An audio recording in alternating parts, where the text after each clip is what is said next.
बोलिए ना डैडी। अरे भाई साहब, आप? Welcome welcome. कैसे हैं आप? जी ठीक हूँ। देखिए ना, आपकी बेटी मेरा कहा बिल्कुल नहीं मानती, सारे घर का काम करने की जिद करती है।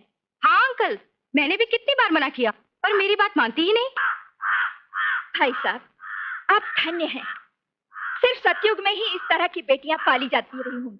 डैडी, जीते रहो जीते रहो। डैडी इसे समझाइए ना कि अगर घर में नौकरानी की जरूरत हो तो शादी करना जरूरी तो नहीं, वो तो एम्प्लॉयमेंट एक्सचेंज से भी मिल जाती है। पर इसे बहू से ज्यादा घर का कामकाज पसंद है। राइट? बिल्कुल ठीक, वेल सेड।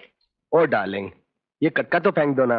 अच्छा बेटी, तू जाके हाथ मुंह धो ले, तब तक मैं भाई साहब के लिए कॉफी बना कर ले आती हूँ। जी नहीं, अब मैं चलूंगा। इधर से गुजर रहा था तो सोचा कि आप लोगों से मिलता चलूं। मुझे एक मीटिंग अटेंड करनी है। तो फिर ये कॉफी उधार रही भाई साहब, आपको आना पड़ेगा पीने के लिए। हट पागल। तूने तो मेरी जान ही निकाल दी थी। अरे वो यहाँ कटका नहीं लगाती थी, उसकी माँ झाड़ू पोछा नहीं करती थी। वो तो ठीक है माँ, लेकिन ना जाने क्यों उस घर में पूजा मुझे बहू से ज्यादा नौकरानी लगी। और समदन जी ने मुझे देखते ही जो पूजा की तारीफों के पुल बांधने शुरू किए, वो बिल्कुल लीपा पोती थी। देख बेटा, तूने उसे पाला है, वो हर घर में हर दिल में अपनी जगह बना लेगी। यही तो देखने गया था माँ, लेकिन उससे कुछ पूछने, उससे बात करने का मौका ही नहीं मिला। अरे आप अभी कैसे आ गए? मेरे दिल ने कहा कि मेरी पूजा उदास होगी, इसलिए हम चले आए। नहीं, सच बताइए। ऑफिस में बैठे बैठे मुझे ख्याल आया कि हनीमून तो हमने मनाया ही नहीं, तो मैंने कहा टू हेल्प विद ऑफिस यार, चलो let's go for a honeymoon, come on. अरे माँ से पूछ लिया? अरे ऐसी बातें माँ से पूछते हैं क्या? चलो लेट्स गो। अरे सुनिए तो।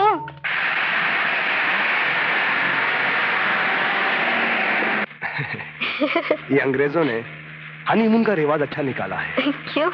आत्मा से आत्मा, बदन से बदन के इंटीमेट इंट्रोडक्शन के लिए, मधुर मिलन के लिए तन्हाई का होना बहुत जरूरी है।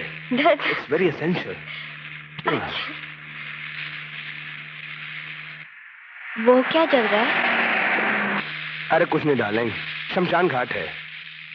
We are too young for that. अभी तो हमें साथ में बहुत जिंदगी काटनी है।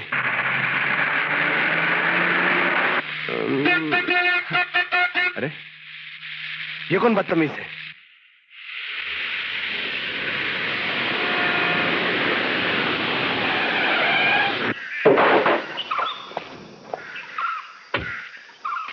क्यों बे भीड़ू, शादी बनाने के वास्ते, धंधा चलाने के वास्ते कर्ज लिया, अदा कौन करेगा? क्या मैं भागा जा रहा हूँ? इधर फेंको साले को।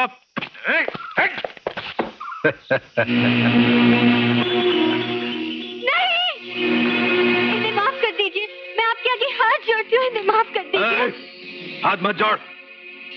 बेड़ो, अपने जोरू को बता, तुम अपन से कर्जा मांगा के नहीं क्या?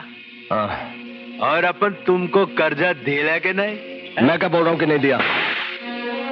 बेड़ो, अपन जब बात कर रहे होते ना, तो अपन को अपन का आवाज मोहम्मद रफी और किशोर कुमार से भी जास्ती अच्छा लगता है।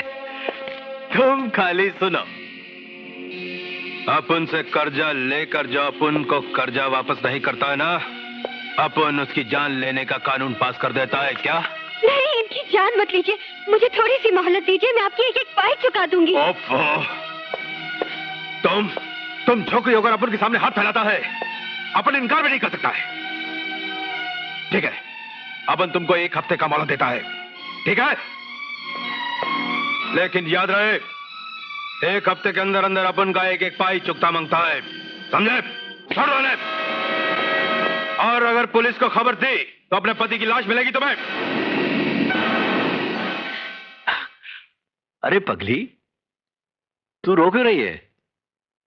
तेरे डैडी के जीते जी तेरे पति पर आंच नहीं आ सकती, लेकिन मेरी समझ में यह नहीं आता कि उन लोगों को कर्ज देकर शादी में इतनी धूमधाम करने की जरूरत ही क्या थी? उधार लेकर बिजनेस में पैसा लगाना कौन सी अकलमंदी है? खैर, कितने दिनों की मोहलत दी है गुंडों ने? 1 हफ्ते की। ठीक है, मैं उससे पहले पैसे लेकर तेरे घर पहुंच जाऊंगा। ओके? अब ये आंसू पोंछ दो और अपने डैडी को एक मीठी सी स्माइल दो। हाँ हाँ। प्रोविडेंट फंड रिटायरमेंट के बाद के लिए होता है, बुढ़ापे के हाथ में छड़ी की तरह। मैं जानता हूं सर, लेकिन कुछ ऐसी जरूरत आन पड़ी है कि मैं अपने बुढ़ापे की छड़ी को तोड़ने पर मजबूर हो गया हूं। आपका कलीग और कॉलेज का प्रिंसिपल होने के नाते ये कहना मेरा फर्ज था, मगर 2/3 से ज्यादा का लोन मैं सैंक्शन नहीं कर सकता।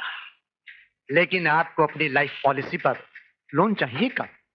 मुझे ये लोन कल चाहिए था। अगर आप आज दिलवा दें तो बहुत मेहरबानी होगी।